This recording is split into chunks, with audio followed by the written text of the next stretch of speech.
Thank you all again for joining today. This is Julie Ipe. I'm a senior associate here at the Global Alliance, and I focus on our knowledge management and research efforts.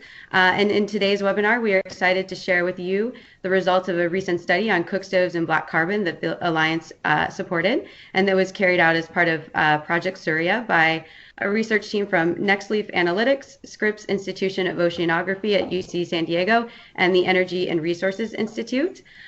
Just a few technical things before we begin. This is the link software for a webinar, so please do bear with us. We hope we don't have too many technical issues, but and we hope that everyone's audio is working properly and you can see the presentation. Again, if you're experiencing difficulties, please contact Alex. There's also an instant messenger feature located on the left-hand side in the corner, so you can also contact Alex that way, but do bear in mind that those messages would be visible to everyone. And we are going to mute everyone for the presentation just so we avoid any background noise or static and things like that. But there will be a Q&A session at the end of the presentation. But again, we ask that you submit your questions via a Q&A function that we'll make available after the presentation, and then we can read them aloud for our presenters to respond to. And so today we're going to hear from Dr. Nithya Ramanathan, who will provide an overview of the research that her and her team conducted. And for those of you who are not familiar, Dr. Ramanathan is from Nexleaf Analytics. She is a founder and president there. And Nexleaf Analytics is a nonprofit technology company that builds wirelessly connected devices and sensor technologies for critical public health and environmental interventions. And Dr. Ramanathan is also an assistant research professor at the University of California, Los Angeles. She began developing mobile phone sensing applications after joining UCLA as a research faculty member, where she received one of the highly competitive NIH $1 million challenge grants to develop mobile platforms to improve the cardiovascular health of women. And then we'll also be hearing from a special guest we have today, Susan Annenberg, who is an environmental scientist at the U.S. Environmental Protection Agency, and she will be providing her initial comments on the study as she has peer reviewed it. And Susan focuses on air quality climate interactions and advancing methods to quantify the health benefits of air pollution and climate mitigation, and informs U.S. and international policy to effectively manage these issues. And with that, I think I'll hand it over to our Director of Programs here at the Alliance, Sumi Mehta, who will talk a little bit more about the research and why the Alliance was interested in supporting it. And then we'll hand it over to Dr. Ramanathan. Hi, good morning, everyone. Welcome and thank you for joining. I'm really looking forward to the discussion today. I just wanted to emphasize actually also that we are now trying to launch this process, which Julie will be leading, to really try to offer webinars to share really all of the ongoing work, including both final results as well as work in progress of all of the research activities that we have here at the Alliance, focused on whether it's focused on environment or health / climate, women's empowerment, as well as livelihoods. And this, we're very pleased to hear about this one today, because I think that we've had a great deal of discussion about a lot of the other benefits that we focused on, and I think not as much prominence to date on our kind of environment, climate related issues. And we're very pleased this was actually a wonderful opportunity to leverage some of the ongoing efforts with Project Surya to really get a better sense of, more quantitative data availability on the impact of some of the improved stoves on black carbon concentrations. And I think that as we move forward, and we'd really like to get more data on, and trying to merge the information that we have on kind of the health effects, more traditional air pollution related emissions from stoves, including the fine particulates and the carbon monoxide, but also looking at some of the pollutants that really have more of the global warming potential, whether it's the more short-lived climate pollutants like black carbon, or kind of looking at really some of the longer term forcers, really so that we can get a better sense of the net climate impacts of stoves. So I think with that, maybe we would love to turn it over to Nithya to make her presentation on, which is really a field study of black carbon concentrations in Indian households using both mud and forced draft stoves. So Nithya? Great, thank you, Sumi and Julie. Can everybody hear me? Everyone's muted. Can you hear me? Yeah. Okay. Great. There were some issues with the audio earlier. So thank you to the Alliance for having me and for organizing this webinar. So as we mentioned, today I'll be talking about the work that we did in a small pilot study to explore and quantify the reductions in black carbon concentrations that were seen in kitchens after switching from a traditional mud stove to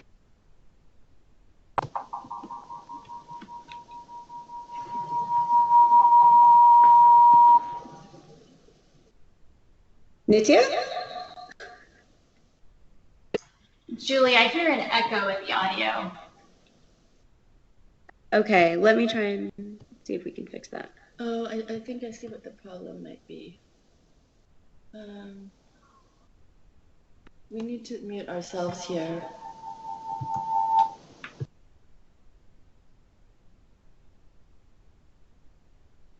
Okay, I don't hear the echo anymore, so I'm going to assume that you guys are muted and that everything's okay. And one note, please do feel free to submit questions as we're going, and if I'm able to, I'd be happy to try to respond to questions as the presentation's going. So we were looking at black carbon. So what is black carbon? Black carbon, also called soot, is really the black stuff that you see in the smoke coming out of stoves. It's produced by incomplete combustion processes. And black carbon, there's a number of sources for black carbon. Improved cooking with biomass, solid biomass fuels is one large source of black carbon, but there are a number of others, including transportation, from brick kilns, burning of kerosene in engines or lamps. So black carbon is actually a component of PM 2.5. And there are several components of PM 2.5, and black carbon is one of them. It is the visible component. So we can go to the next slide.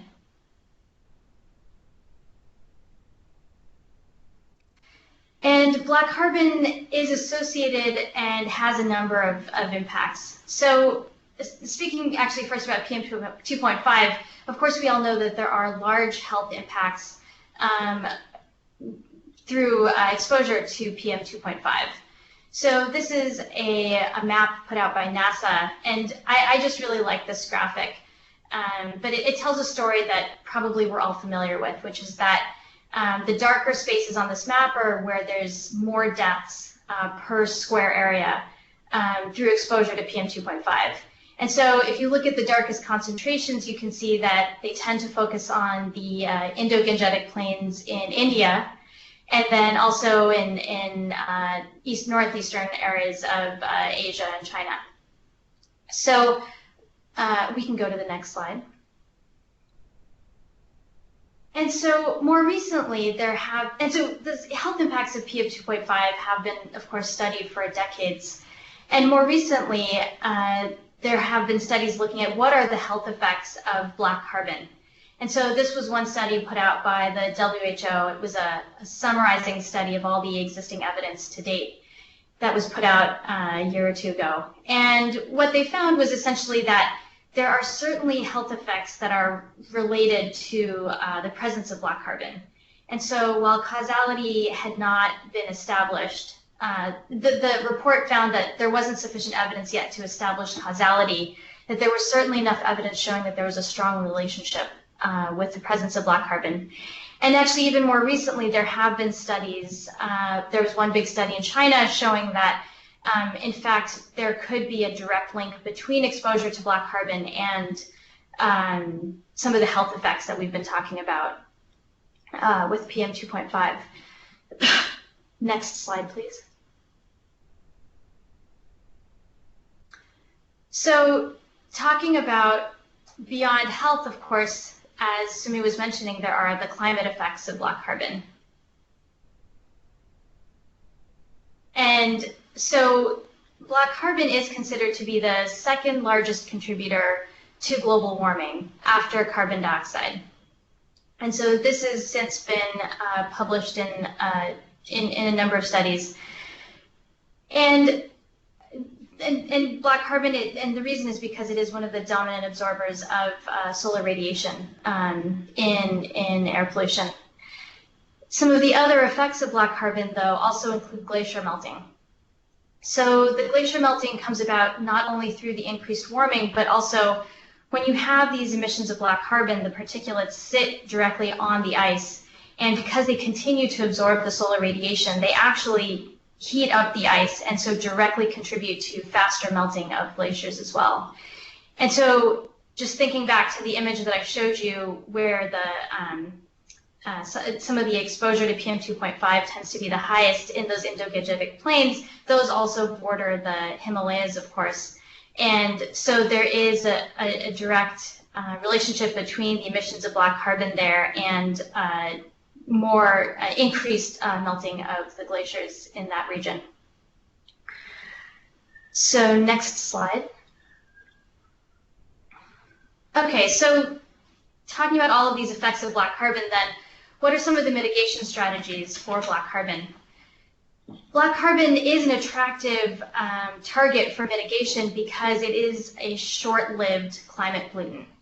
So what that means is that black carbon, when it is put out into the atmosphere, it does only last for weeks to a couple of months. And this is in comparison to some of the longer-lived pollutants and global warming agents, most prominently, of course, carbon dioxide, which will live in the atmosphere for 100 or more years once it's emitted. So what that means is that black carbon, if we stop emitting black carbon today around the world, we could see direct and measurable impacts, not only in the amount of black carbon in the air, but also in its direct effects in a matter of months. And so that makes black carbon a very attractive target for mitigation. And so there have been several studies that have started looking at black carbon mitigation strategies from a policy perspective. So one study put out a couple of years ago looked at 400 possible solutions to mitigate near-term climate change through mitigation of short-lived climate pollutants. And what was found was that 14 policies were identified of these 400, and reducing black carbon from cooking was found to be in one of those 14 policies that could be the most effective to mitigate near-term climate change. And this is in part because cooking around the world does tend to be one of the largest emitters of black carbon, and I'll talk about that in the next slide. But also another study. So another study also put out last year showed that of all measures to reduce black carbon, that specifically residential sources may also, targeting residential sources to reduce black carbon could have the greatest health benefits as well. So next slide, please. Okay, so why is there all this focus then on cooking and residential sources more generally for mitigating black carbon? Well, it's found that this study that was done last year found that perhaps 50% of black carbon in India came from residential uses, burning of biomass. So that specific includes lighting, cooking, and heating in India. And so this map kind of gives you a sense. The higher concentrations of black carbon are in the yellow, oranges, and red. And so you can see again, there's that focus on the Indo-Gangetic plains bordering the Himalayas, where there tends to be a strong concentration of black carbon emissions in India. And in China as well, there do tend to be, there are quite large hotspots in terms of emissions of black carbon. So, and the pie charts below also I think are quite useful. They kind of show the breakdown of emissions of black carbon. So you can see the big red piece of the pie, 50%, does come from residential burning of biomass.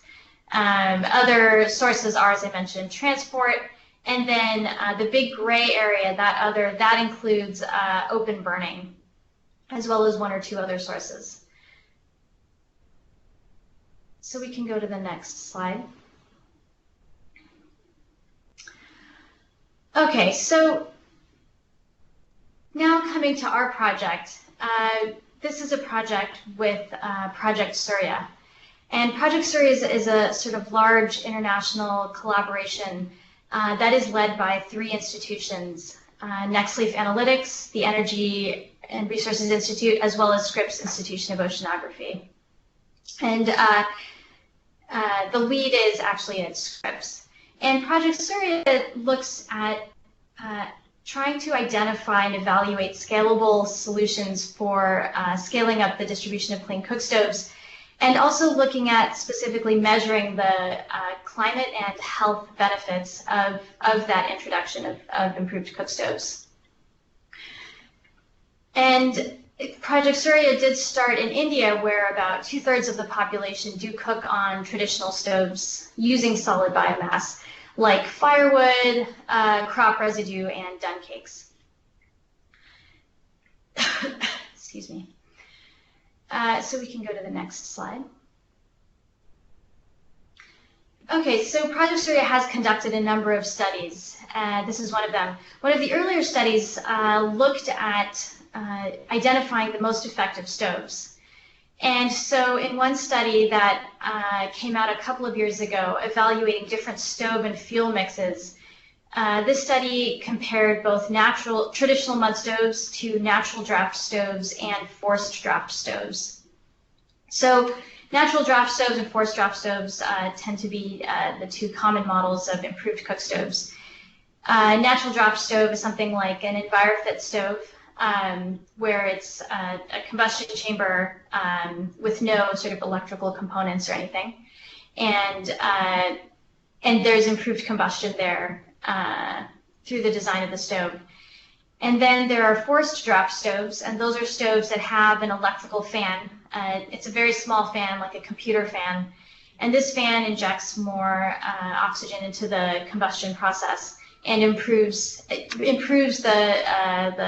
the combustion efficiency even over natural draft stoves. And so this study focused on black carbon concentration, specifically inside a controlled kitchen in a controlled cooking test. And in this controlled kitchen, there were largely no other sources of black carbon, though there were, of course, the usual ambient concentrations of about 10 micrograms per meter cubed. And this kitchen was in a village in India, but it was a controlled kitchen, as I mentioned, sort of a laboratory kitchen that was set up in this village. And so what this study found was that, in general, natural draft stoves reduced black carbon concentrations by approximately 30%, and that forced draft stoves reduced black carbon concentrations by closer to 70%.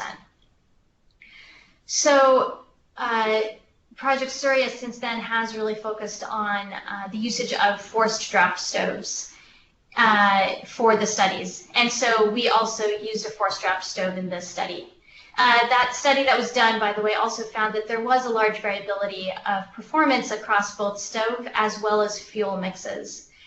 And these results were largely consistent with past laboratory and field studies as well, in terms of both identifying the reductions as well as the variability with the different stove and fuel mixes. So in this study, we did look to isolate some of this variability and focused on forced draft stoves and provided the fuel so that we could try to start isolating what are the parameters in terms of the reduction in black carbon concentrations that we can expect. And in this study, though, we really looked at making measurements in more of a real-world setting. So apart from the stove and the fuel, nothing else about the study, nothing else about the cooking was controlled. So we made measurements inside actual homes, inside actual kitchens, and women were asked to prepare their regular meals. And so that's one of the reasons that we also decided to take such we took measurements over the course of about 20 days in each home so that we could really get at those real world conditions. Next slide, please. Okay, so some of the outstanding questions that we were interested in looking at are, what are the expected block carbon reductions that you see in the field compared with perhaps a more controlled setting like what was done before?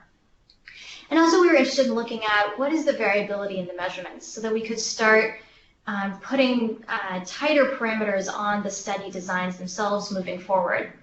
And so we did start slightly more conservative and looked at 10 days of data with a mud stove and then 10 days of data after a household switched to an improved stove. So we could start understanding what is the variability that we should be expecting to see both over time as well as across homes. And we wanted to start understanding what are perhaps some of the best and worst cases that could be expected in terms of performance in the field. Because, of course, laboratory conditions are ideal, but we really wanted to know what are we going to see in the field. And as I mentioned, this was a very small study. So this study was actually done in 4 households as just a pilot study to start collecting the data that we would need in order to start informing what would be the actual studies that do need to be conducted to really start answering these questions. But our hope is that the results can begin to inform intervention design, start contributing to the evidence base for air quality guidelines, and inform carbon finance protocols and compliance, as well as the design of what are the most efficient and effective stoves in the field. Next slide, please. Okay, so the study location and population, this study was done in the Indo-Gangetic plains, as I've talked about, and in part largely because there is that large concentration of both health effects as well as climate effects with the proximity, and also regional effects with the proximity to the glaciers. And one of the biggest sources of black carbon is in this area. And the study was conducted in the summer. And in this village, the primary livelihood is agriculture. So traditional fuel mixes tend to include cow dung as well as crop residues, in addition to firewood. And almost all of the households in this area do cook on traditional mud stoves without a chimney. And most of the fuel is locally collected. Next slide. And so for this study, we were looking to measure 3 things to try to start understanding what the effects would be on black carbon. So we did measure cooking duration as well as fuel consumption and black carbon concentrations. And so for these measurements to start collecting them on a more scalable basis, we do need sensors. And so I'll first describe some of the sensors that we used in this study before actually getting into the actual study results that we got. So the first is a temperature sensor that monitors cookstove usage and can provide relatively accurate estimates of fuel consumption as well. So this temperature sensor is designed to be a wireless sensor. And this diagram kind of shows some of the 3 key components of the sensor. So the first is the actual temperature sensor itself, which is sealed in a stainless steel cable so that it is more robust to the cooking conditions. The second is a J-bar attachment. And so this makes it possible to attach the sensor to both improved stoves as well as mud stoves in a relatively repeatable fashion. And the caveat there is that on improved stoves like the 4-strap stove that we used, The J-bar provides a very repeatable way of attaching the sensor to stoves. On a mud stove, there are more challenges, of course, because every mud stove is designed differently. But it still allows for slightly more repeatable measurement of cooking duration and cooking duration primarily on mud stoves using this attachment. And then finally, a wireless transmitter, which in our case is a small, low-cost smartphone.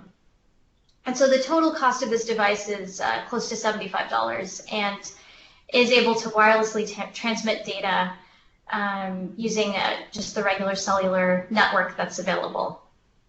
Next slide. So data is uploaded to our website automatically by this device, where it is, next slide, run through computational algorithms in order to provide both cooking duration as well as fuel consumption. And the fuel consumption really only works for improved stoves. And the fuel consumption, both the cooking duration algorithm and the fuel consumption algorithm require calibration per stove model. So the algorithm does need to know which stove is being used in order to apply the right algorithm. Next slide. And so on the website, you get an output of the cooking duration as well as the fuel consumed. Next slide. And just briefly, there have been field validation studies done of both the cooking duration as well as the fuel consumption on the forced draft stove. And we find that the error tends to be close to 5% for the cooking duration and about 15% for the fuel consumption in the field. Next slide. Okay, so that was the first instrument that we used, and the second is for analyzing black carbon filters. And I should mention that previous instrument that was developed at Nexleaf Analytics.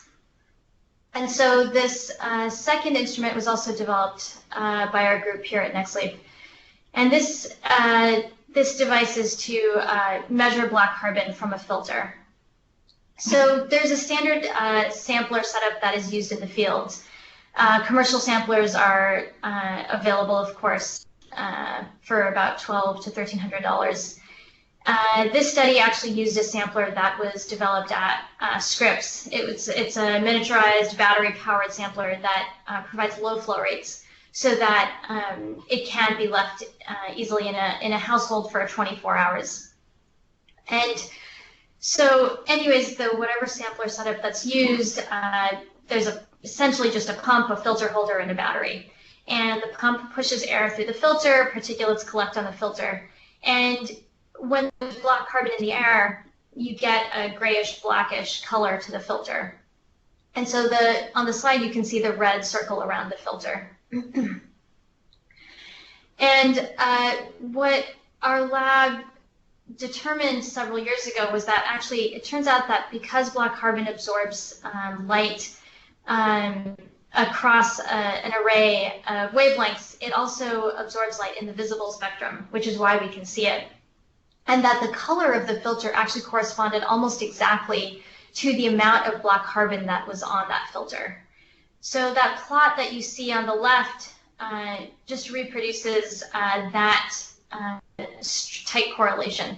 So on the x-axis is essentially color of the filter, and on the y-axis is the amount of black carbon that's on that filter as measured by a gold standard.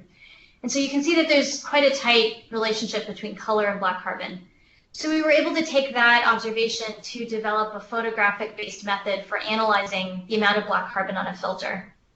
So we developed this calibration card that you see on the right. And that card essentially makes it possible to use any camera, a cell phone camera, even a $20 cell phone camera will work. And that camera is used to take a picture of the filter on our reference chart. And then that picture is emailed to our servers where it can be automatically analyzed, and half a minute later, the result is automatically emailed back for how much black carbon is on that filter. And so this makes it possible to quickly analyze filters at very low cost. And this measurement can be done in the field so that the filters don't necessarily have to be stored. Next slide. So of course, this method can't replace more accurate, more expensive methods, but the goal here was to provide a low cost, extremely low cost and easy to use method that could be used in the field to measure black carbon. And so we've undertaken, actually not only us, but other groups as well, have undertaken a number of studies now over the last 3 or 4 years to validate this method. And so there's been studies done by our group as well as others. One study was done at the EPA. Another study was done at the Indian Institute of Technology. And these studies compared the results from this camera-based method to thermal optical analyses that were done at their lab. And so these studies, the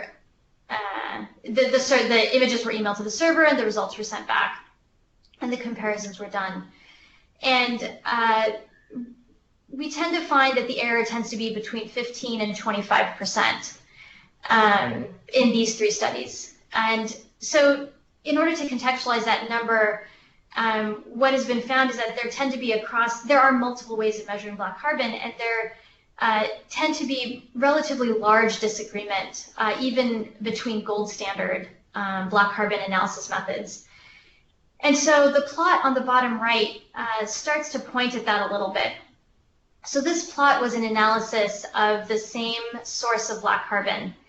And this plot is based on data that was collected by Scripps several years ago in the Maldives as part of an ongoing experiment there. And so the black line at the bottom shows black carbon is measured by an aethalometer. The red line, the red dotted line shows analysis done by one lab. Black carbon, and so then the black carbon filters were sent to 3 other labs. One lab, the results are in the red dotted line. Another lab, University of Wisconsin, that is the blue dotted line. And then the pink line is the cell phone method, our cell phone method. So you can see that the cell phone method tends to be right in the middle of the other 2 results. Or the other 3 measurement points, and that there does tend to be quite a lot of disagreement and variability in those results. So a 20 to 25% error when compared to thermal optical method is actually quite good. So next slide, please.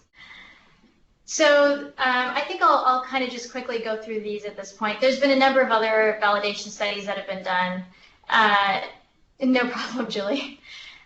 One study was done at the University of Southern California. Next slide. There was another study comparing the cell phone method to a photoacoustic soot spectrometer, a PASS instrument. And next slide. And so across all of these studies, the accuracy tends to be within that 25% that I mentioned. So this method at this point is being used in a number of other studies, and we've started using it as the basis for the black carbon studies that we are doing in the field with Project Surya. So now getting to this study. This study was a paired sample study. There was no control in 4 households. There was actually a question here. So the question is, how long did you wait to measure post-intervention? In other words, for how long were the stoves in the households before you took measurements? Yeah, that's a good question. So, So we waited about, I think 5 to 7 days before starting to take measurements. And that's actually something that I'll talk about a little bit more towards the end as well. But I think that's something where there was some variability. That question I imagine is getting at the experience level of women in using the forced draft stoves, because of course that can make a big difference. And that is partly why there was that waiting period before starting to take measurements post-intervention as well. There was actually some variability amongst households. Even after that 7-day window, there was variability in experience. So 3 of the women had pretty good experience with using the forced draft stove and managing the fuel, and 1 of the households didn't. And it was clear, even in the field, I could see that even if from house to house, there was great variability in how women managed the stoves, and you could see that in the amount of smoke that was coming out of the different stoves. And that was the case, of course, for mud stoves as well as the improved stoves. And again, this really does get to some of the variability that, of course, you do see in real-world settings. So as I mentioned, we did collect 24-hour samples, and those were collected in the breathing zone. And we used the Terry forced draft stove for the intervention. The stove has been one of the few stoves that have been approved by the government of India, going through their testing process. And finally, the instrumentation, as I mentioned, was the black carbon filter analysis, the cooking duration, and the fuel weight. And the fuel weight used both our sensor as well as a scale for verification. Next slide, please.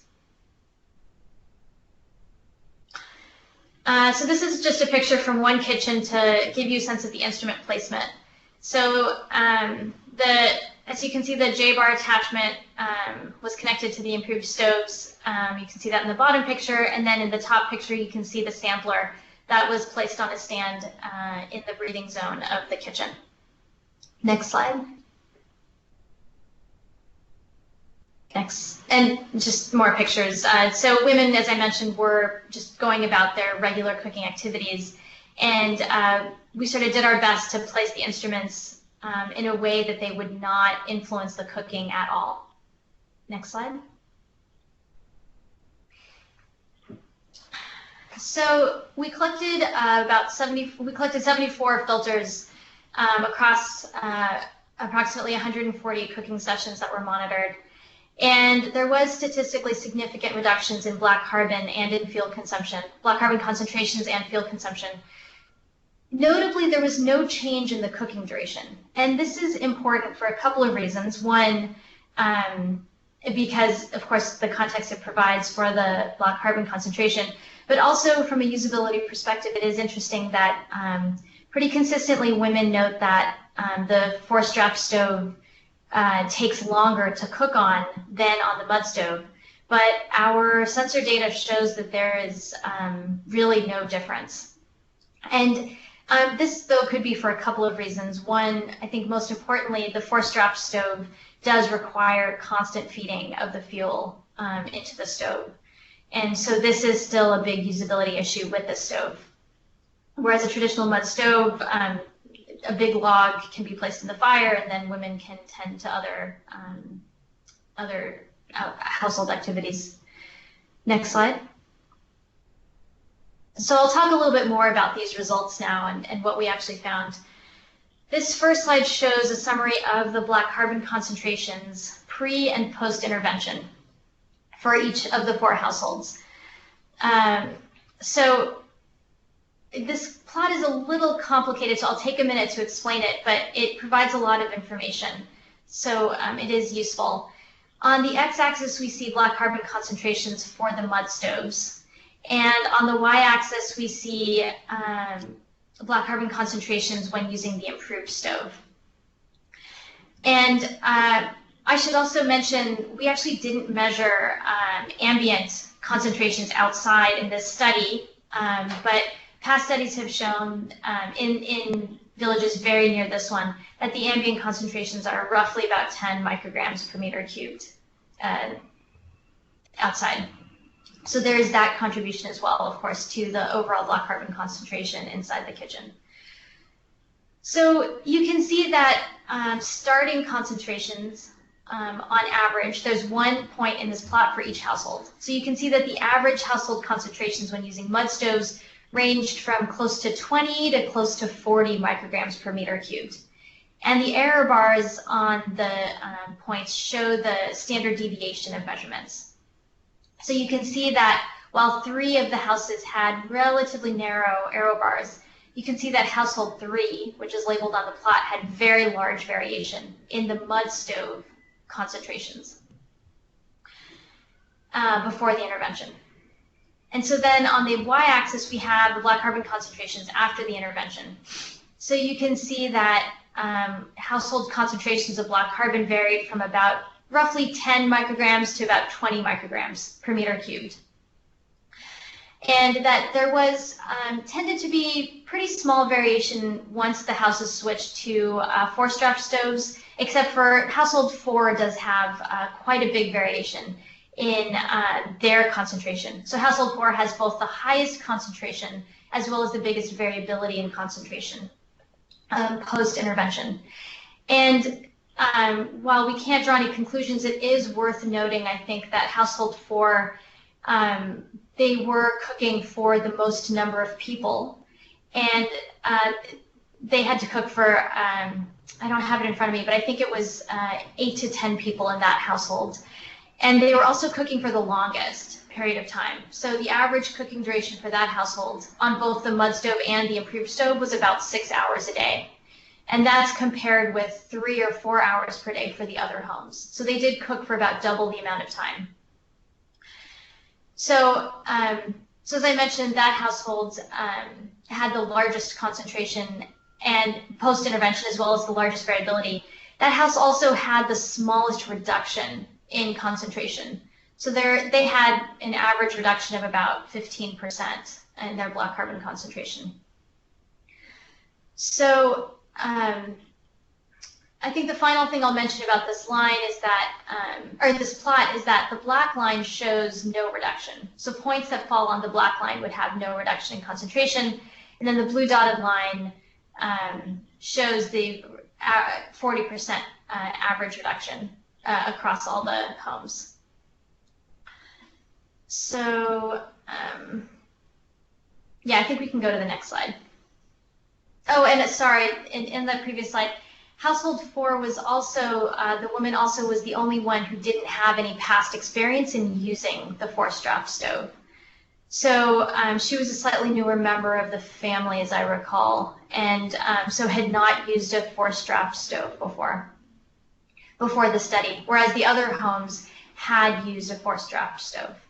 So because the sample size is so small, we can't, of course, draw any conclusions, but it is, I think, worth noting those points there about that home as possible explanations for both the smallest reduction in concentration as well as the largest variation in concentration post-intervention. Next slide. Okay, so there were statistically significant reductions, though, across all the homes. There was about a 40% reduction in indoor black carbon concentrations, and there was a 55% reduction in the daily fuel consumption that was observed as well. So mud stoves went from an average of 5.6 kilograms per day to about 2.2 kilograms per day when using the forced draft stoves. And so, of course, this has implications not only in the emissions from the stove, but also in time saved in terms of fuel collection. Next slide. So one of the areas that we were interested in looking at, as I mentioned, was the variability. What is the variability that we should expect to see, and what is acceptable? And so one of the references that we found useful was the KPT version 3.0 that was published in 2007, which at that time talked about use of coefficient of variation. And this metric has been useful for us. So coefficient of variation is just the standard deviation of the measurements divided by the mean. And what the KPT version 3.0 stated was that while a coefficient of variation of about 10 or 20% was normal for a water boiling test or some more controlled test, that once the tests were taken to the field, like this study did, that kitchen performance tests tended to have a coefficient of variation of closer to 40% or more. And next slide, that was consistent with our results as well. So in this study, what we found was the mud stoves, when we looked across all of the houses, the mud stoves had a coefficient of variation of about 44%. So what that means is if we took the black carbon concentrations when homes were using mud stoves and averaged it across all the homes, the standard deviation we got was about 40% of the mean of the black carbon concentration. Interestingly, once homes move to forced draft stoves, that variability goes down a fair amount to closer to 20%. So there was just, relatively speaking, there was less variation in the measurements across the homes. And then for the daily fuel consumption, we actually saw a coefficient of variation of closer to 20% as well, showing that there was not a lot of variation in terms of fuel consumption that was used across homes for both mud stoves as well as the forced draft stoves. And I think there is actually one error in the number for the forced draft stoves on this slide, so I'll have to fix that afterwards. I apologize for that. So next slide. So to kind of wrap this up and talk a little bit about maybe some of the other studies that Project Surya has done, I wanted to contextualize the results that was done in this small study with several other studies that Project Surya has done around black carbon concentrations. So there have been now 3 small studies that have been done over the last several years measuring black carbon concentrations in homes when they switch from a traditional mud stove to a improved stove.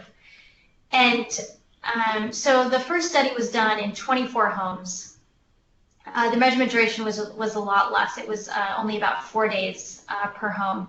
And in that study, that was more of a side-by-side study. So of the 24 homes, 12 homes had traditional mud stoves, and then 12 homes had forced draft stoves. And there's, I think, no time in this webinar to get into the sort of trade-offs in the study design, nor am I an expert in this area, but there are, of course, different study designs, and there's different benefits to each of them, different trade-offs to each of them. So in the study that we did, where we did a pre and post measurement in each household, the benefit there is that, of course, we can keep everything else the same. The woman is the same, the kitchen is the same. So some of those issues around ventilation and usage of the stove can be kept, can be controlled a little bit in a pre-post study.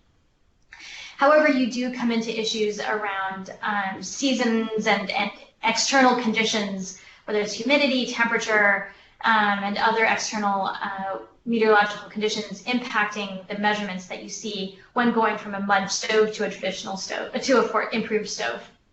And that's why we try to keep the overall measurement time to be as short as possible and in the same season, of course, but there's still going to be day-to-day variations that we can't control for.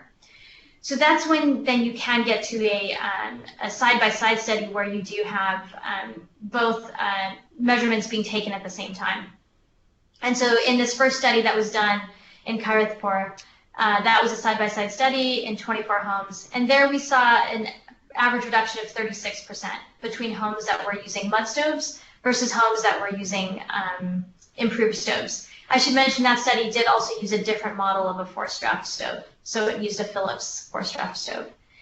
Another study that was done, this was in a much smaller number of homes, and the measurements were done in the plume zone, but this study actually found a 50% reduction in black carbon concentrations in the plume zone. And then finally, the current study that was done most recently with the Global Alliance did show a 40% reduction in black carbon concentrations. Next slide. So to conclude, some recommendations based on our learnings from this study were that it would be beneficial to select households with similar experience in the usage of the forced draft stove, and ideally also with similar family sizes. And this has been already sort of discussed in past literature as well. And it's just something that I think would help in the next study design. And based on the coefficient of variation that we did find in the data, 10-day sampling period does seem to be sufficient to capture variation for both the mud as well as the forced draft stoves. And likely an even shorter period would be fine as well. And that's something that we will be exploring in subsequent work. And finally, that ideally, of course, we might be able to measure both emissions as well as black carbon concentrations. But in the case where it isn't possible to measure emissions in the field just due to logistical and cost constraints, black carbon concentrations did seem to be a useful measure of looking at stove performance in the field in this type of a field study. And so that is something that we will be continuing to do in our field studies. Next slide. So some of the next steps for our work, we do have a carbon credit pilot project that we are launching this year.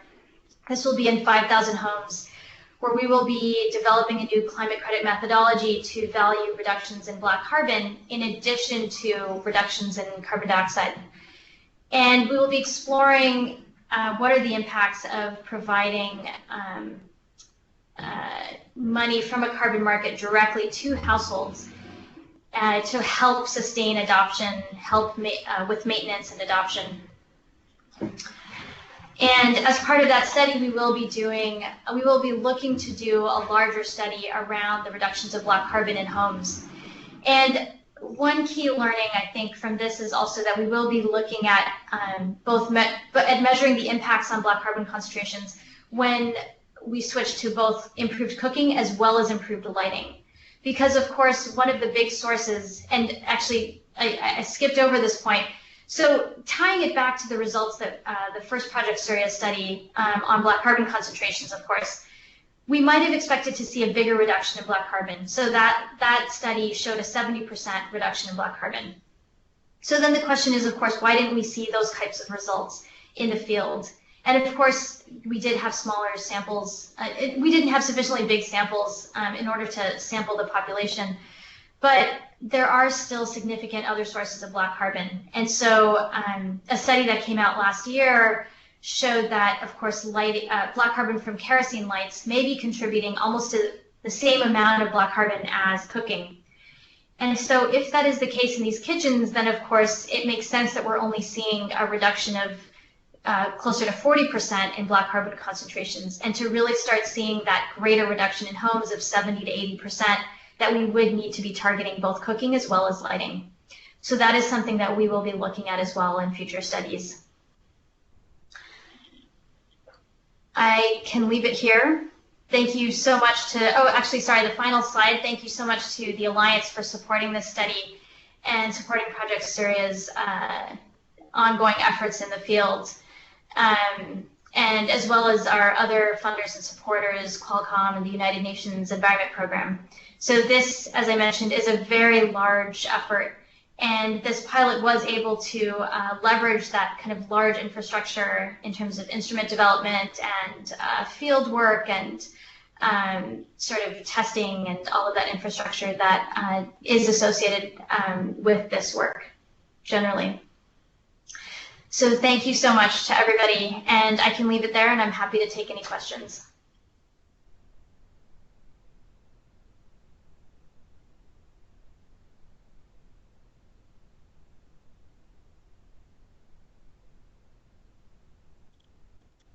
I don't hear anybody yet. I don't know if that's just me or if there are any issues on that side. Nithya, can you hear me?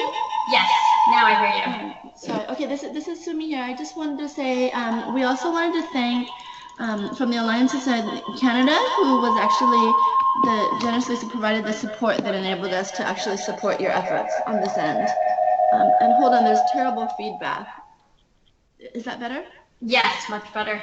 Okay, this is wonderful. I just had one question that I wanted to ask, and then would like to welcome Susan to provide some comments before we go into the general discussion, which is that I did wonder what your thoughts were in terms of the fact that, in terms of looking at the kind of fine particulate black carbon correlation, there's a good chance that as the stoves actually perform better in terms of reduction of fine particulate concentrations, the fraction of black carbon is actually going to go up. And so how we kind of think about dealing with that as well, in terms of the interpretation, basically.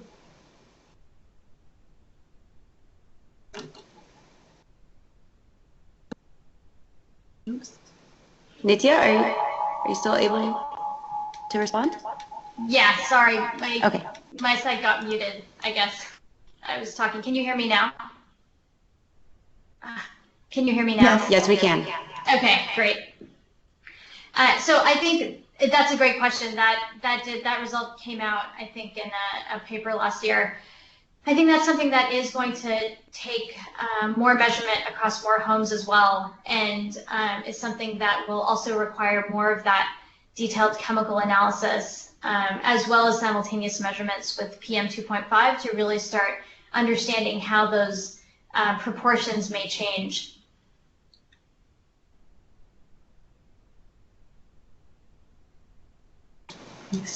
Yeah, that's right. And I mean, actually, the proportions should change, because if the combustion increases, then you're going to be getting a lot of the other sources of fine particulate matter. But I think it's just something that we have to think about in terms of how to message that and communicate that to people. Yeah, I think that's right. And with that, maybe I'd like to welcome Susan to start the discussion with some comments and thought on what you've presented so far. Well, Nithya, thank you for the presentation.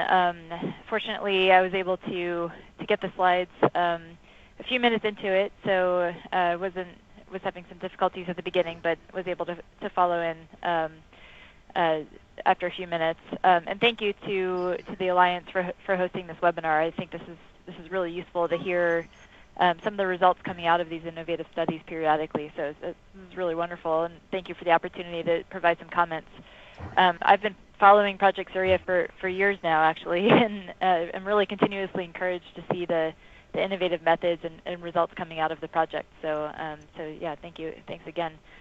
It's really an issue that I think is growing in importance and in terms of the amount of attention it's getting on the international scale.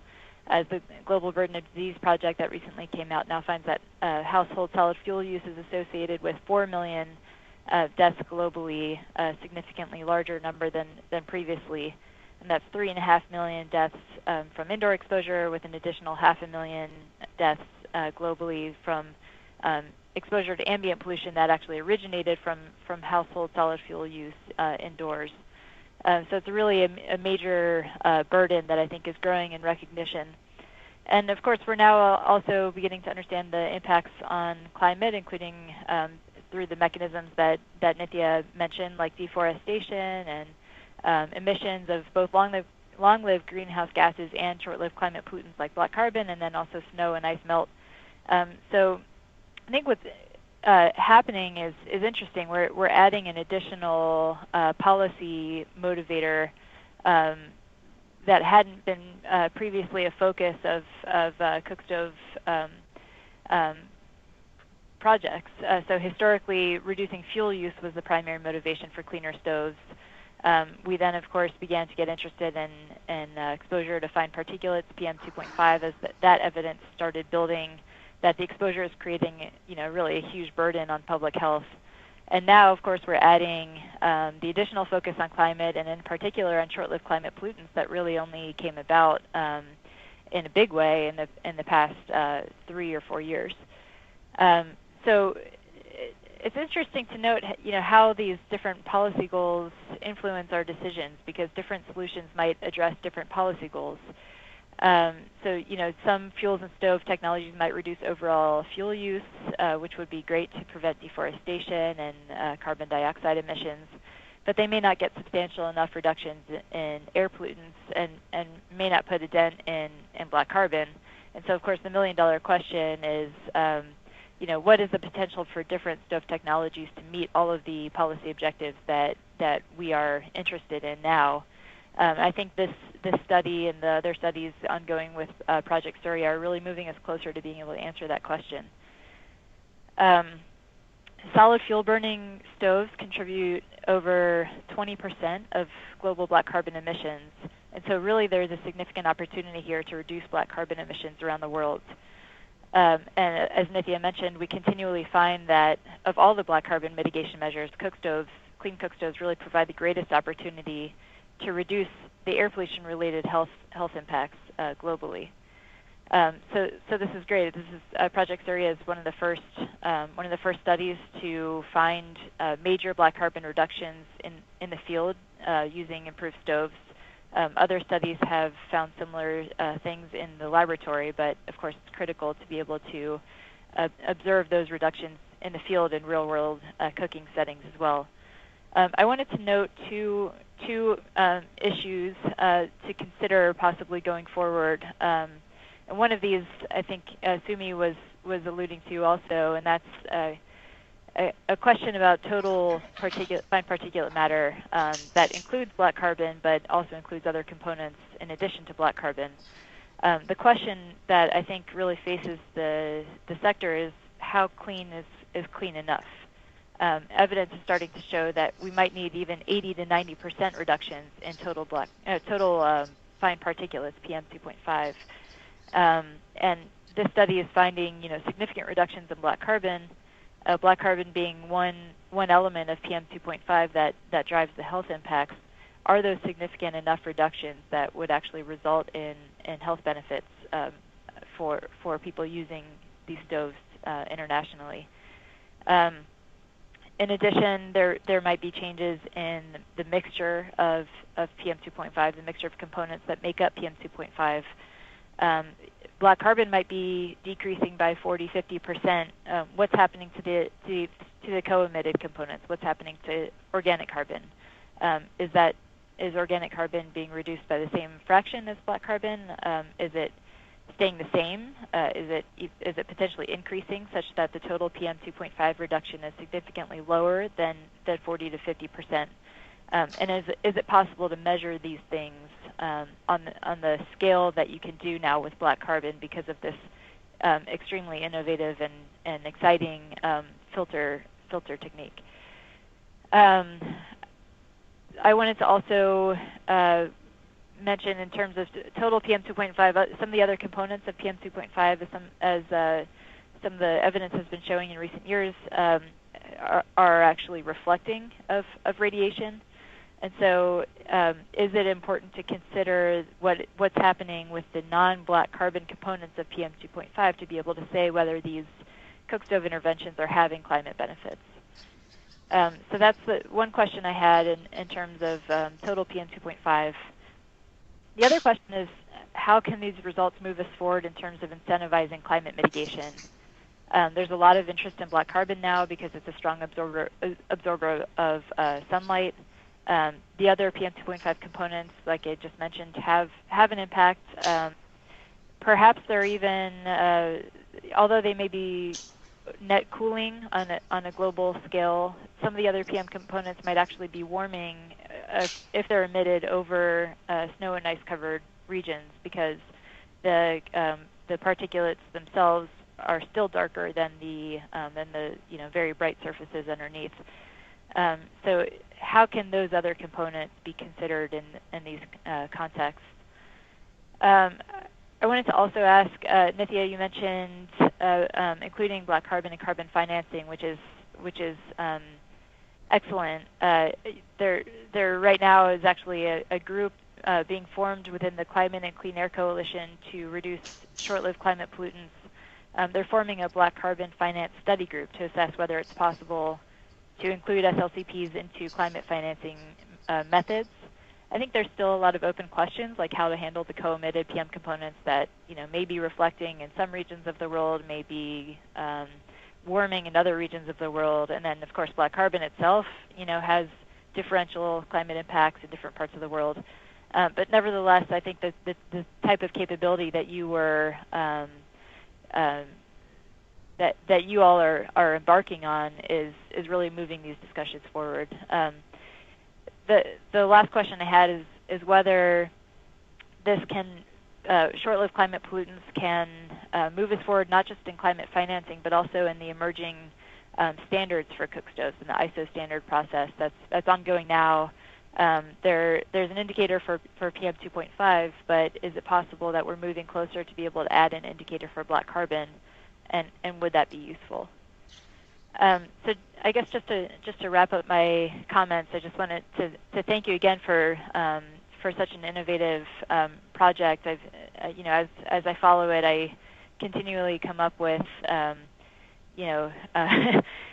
ideas for additional things that can be added to the project. But of course, it's adding so much already to the field that it's wonderful that we're investing in it as a sector. So I guess to summarize, if there can be if we can somehow include the ability to either monitor total PM2.5 and the other PM2.5 components in the same sort of relatively cheap and widespread way we can now do for black carbon, I think that would really move some of these questions forward. Or if not, is there some way to estimate those concentrations from the observed black carbon measurements? And then I really want to stress that this is really an incredible opportunity to monitor health impacts. You're getting now black carbon. You're observing black carbon reductions. There are concomitant PM2.5 reductions. I know the project has discussed and maybe is already monitoring ambient PM concentrations resulting from these interventions.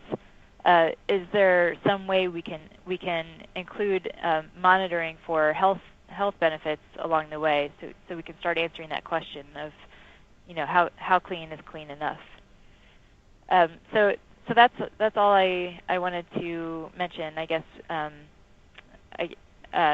of these questions I know are sort of longer term things to consider, and they're certainly not criticisms of the current project, which I think is a really exciting piece of work. So so thank you, and I look forward to seeing what comes out of the project going forward.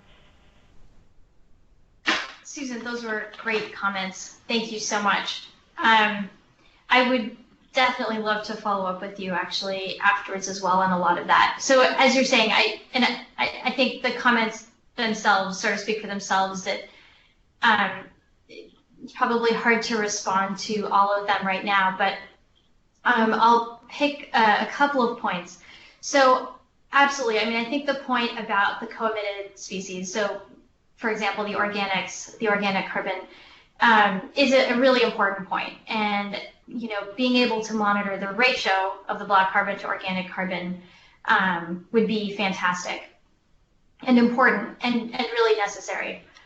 So there's a couple of things that we are thinking about in that area. One is we're actually in the process of developing a method to try to say something about the organic carbon, the black EC-OC ratio. As you mentioned, the organic carbon is tough because, as you're mentioning, it does scatter, though there is that component of organic carbon, the brown carbon, that also does absorb. And so, whether even those two subcomponents of organic carbon, that ratio stays the same is also perhaps an outstanding question. But we're essentially leveraging that observation to see if we can say something about the EC-OC ratio just based on the color information that we can pull out. That's something that we actually have a decent data set. We're continuing to collect more data on that and hope to be able to say something towards the end of this year, be able to build something into our method.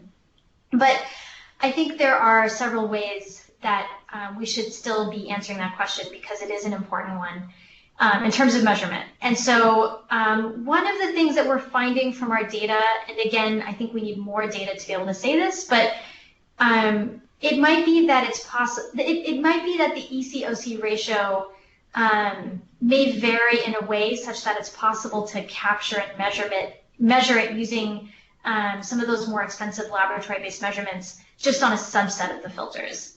So in general, what we see is that the EC-OC ratio does seem to stay relatively constant within a certain period of time.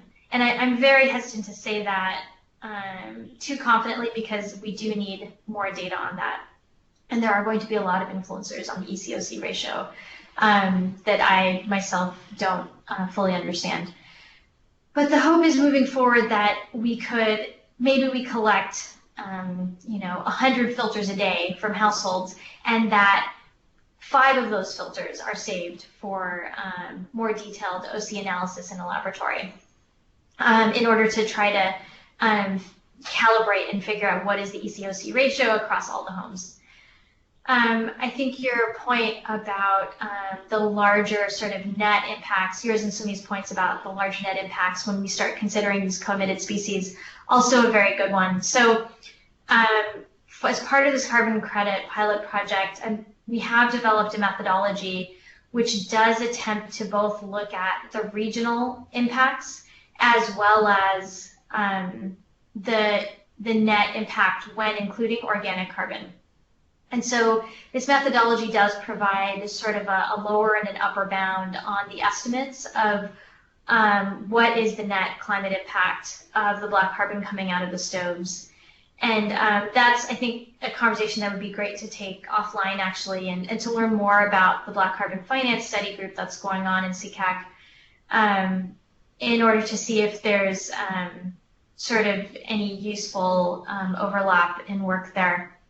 We are also working with another carbon finance partner to evaluate if black carbon can be integrated into a voluntary carbon market as well.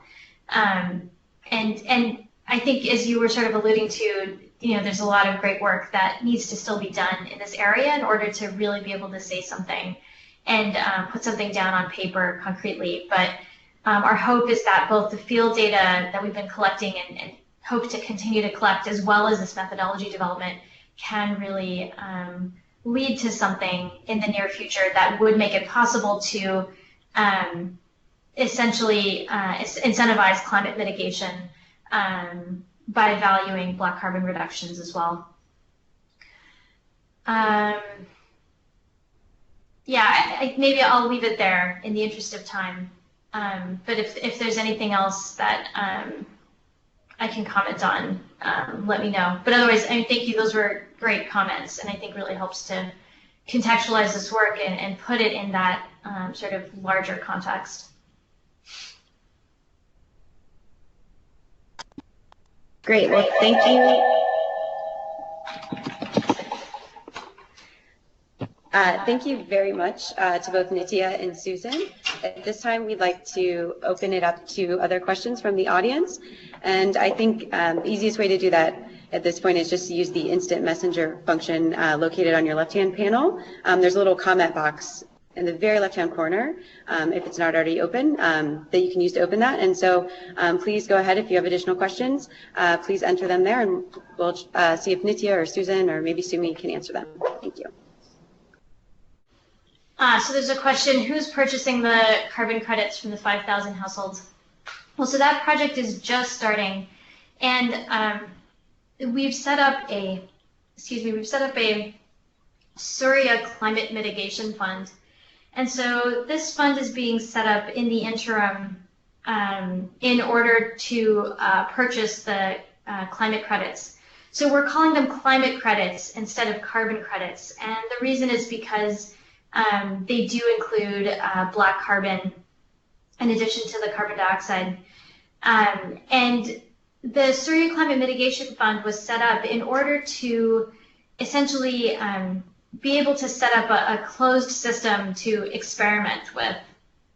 And so this, but the goal is that in the next 1 to 2 years that a voluntary carbon market would make it possible for others to be purchasing these climate credits.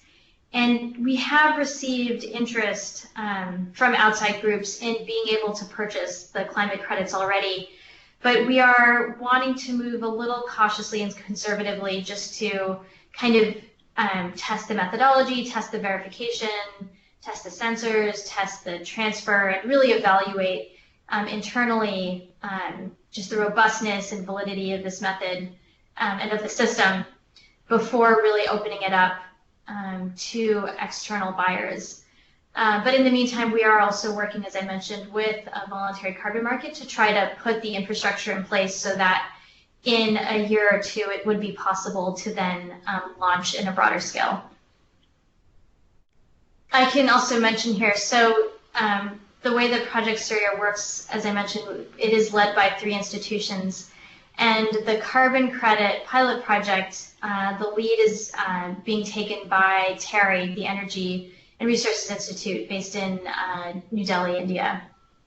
And so that is an initiative that has involved a great amount of sort of infrastructure and work on their end, and continues to be an ongoing effort to really get things moving.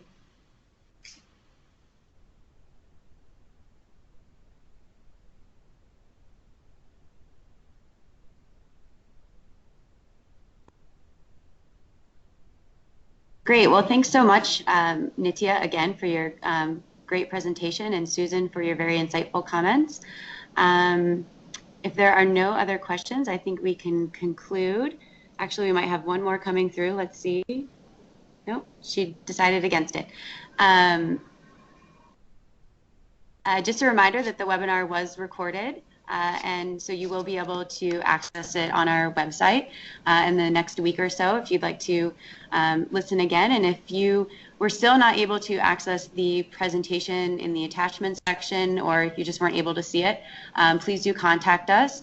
You can contact Alex Truman, again at atruman@cleancookstoves.org, or you could contact me as well, and I'm Julie Ipe and I would be jipe@cleancookstoves.org. And thank you all again for joining today. We hope you found the presentation useful, and we will be doing more webinars in the future. We're hoping to do about 2 a month from the Alliance, so please do stay tuned for those. We'll announce each one in our newsletter and then be sending follow-up emails as well, so do look out for those. And again, we hope you found it useful, and thank you all for joining. And with that, I think I'll conclude. Unless Nithya or anyone else had any last comments? No, thank you everybody for joining. Yep. Great, thank you. Bye.